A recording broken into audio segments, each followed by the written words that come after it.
Светот на автомобилите се врти со фантастична брзина. Новите модели за кратко време добиваат нови интерпретации, титулите за најбрзи и најскапи бргу ги менуваат собствениците, додека малите автомобили имаат се понеизвестна иднина која води кон нивно укинување. Во Македонија се случија избори. Овој пат за автомобил на годината.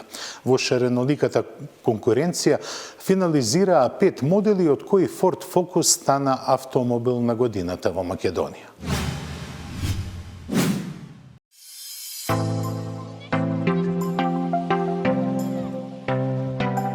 Ford Focus е носител на 24-та титула автомобил на годината во Македонија.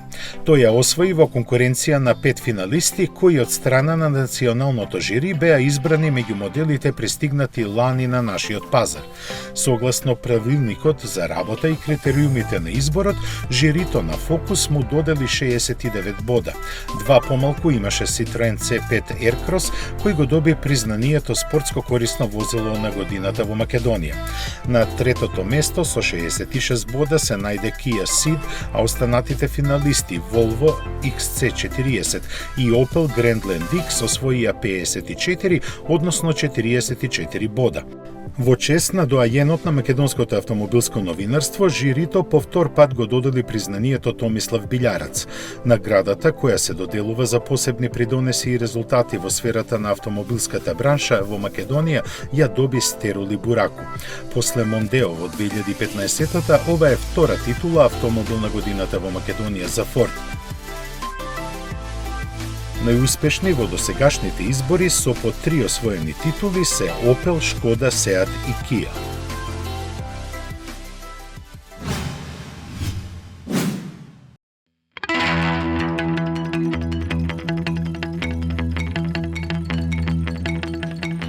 Во 2015 година Бентли го представи Bentayga како најбрз кросовер на светот, со право затоа што тој постигнуваше дури 301 км на час. Но Lamborghini Urus, кој е побрз од него, го симна од тронот. Иако од исто семејство британците со тоа не можеа да се помират и ја подготвија спид верзијата на Bentayga, која повторно ја врати титулата и тоа за само 1 км на час. Неговиот 6-литарски мотор сега развива 635 конски сили и 900 ньютон метри, кои до 100 ќе го лансираат за 3,9 секунди. Подобрени се именувачот, диференцијалите и ослонувањето, а и тежината е намалена. Точна бројка од Бентли не спомнуваат, туку како пример наведуваат дека новите керамички сопирачки се за 20 кг полесни. Секако луксузот и во ова издание на Bentayga остана на највисокото можно ниво. Најдобрите материјали, најфината кожа и безбројните додатоци и понатаму се заштитен знак на овој модел. Од стандардните изведби се разликува по затемнетите светла, изменетата маска и спойлерите, а во движење ќе го издава спортскиот звук. Различна ќе биде и цената, која ќе ја дознаеме во Женева.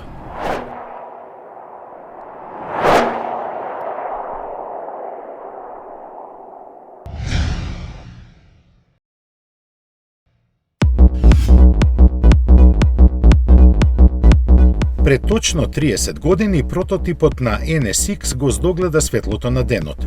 Тоа беше првиот обид на Honda да направи супер автомобил за кој мора да признаеме дека испадна прилично успешен. И не само тоа, пред него се сметаше дека супер автомобилите не можат истовремено да бидат и удобни и прикладни за секојдневно возење.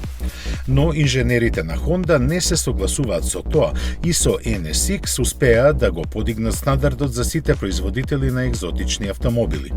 Тука намерно го испуштивме зборот скапи, бидејќи низината цена ни оддалеку не можеше да се споредува со онаа на веќе етаблираните такви модели на пазарот, но затоа перформансите и беа сосема на ниво. Ознаката NSX всушност е кратенка од New Sports Experimental, што овој автомобил и навистина беше. Имаше ниско тежиште и централно сместен вешес мотор со прилагодлива работа на вентилите, кој без проблем се вртеше до 8000 пати во минута. Малата тежина на каросеријата, направена од алуминиум, беше само како шлаг на тортата. Плюс на тоа, во низиниот развој со свое мислење учествуваше и Ајртон Сена. Колку сериозно беше сватена потребата за вистински перформанси, кажува фактот дека тест возачите сметаа дека јапонската патека Сузука не може да го прикаже целиот потенцијал на NSX, заради што продолжија со својата работа на германскиот Нирбургринг. Првата генерација на Honda NSX се произведуваше од 1990 до 2005 година, на почетокот со 3-литерски вешес мотор со 274, а подоцна со 3,2-литерски агрегат со 294 коњи. Беше редизајнирана дури во 2002 година, кога доби карбонски делови, изменето ослонување и ксенонски светла за поагресивен изглед. Намерата на Honda сепак беше автомобилот да остане таков како ве, и затоа цели 10 години се чекаше на неговата втора генерација, а таа пак е друга приказна, иако е раскажана во исти стил. Трпеливоста на јапонците да обстанат на своето најдобро ја илустрира бројката од произведените само 18.000 примероци од првата генерација на NSX за период од 15 години.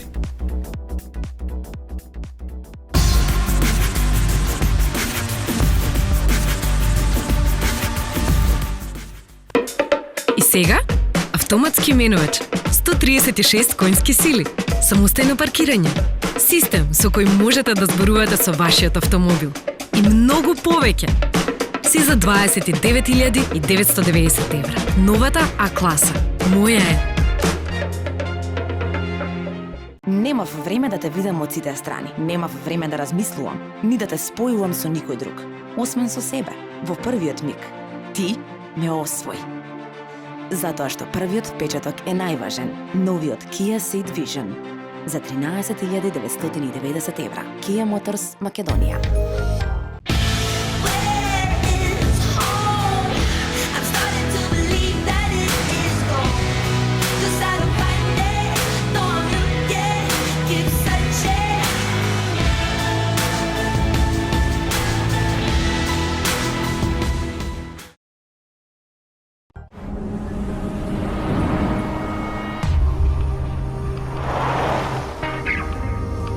Text Eva.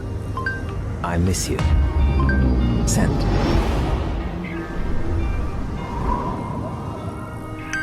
She called me up late last night, 3:15. Ви ја представуваме целосно новата Ford Fiesta. Веќе од 109 евра месечна рата.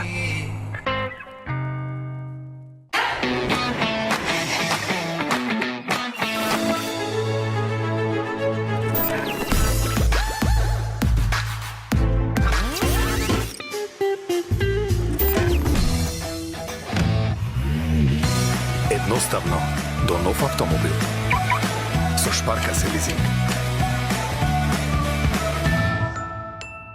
Природата не простува компромиси. Таа ја создава само најдобрата можна комбинација. Моćниот дизајн на Карок е создаден за најтешки услови, а неговиот изглед го презентира со самоуверена елеганција. Карок 1.6 TDI со 115 конски сили од сега е достапен за 20.450 евра или 250 евра месечна лизинг рата. Новиот Шкода Карок вози на свој начин. Шкода. Simply clever. Метрополис, број 1 радиомрежа.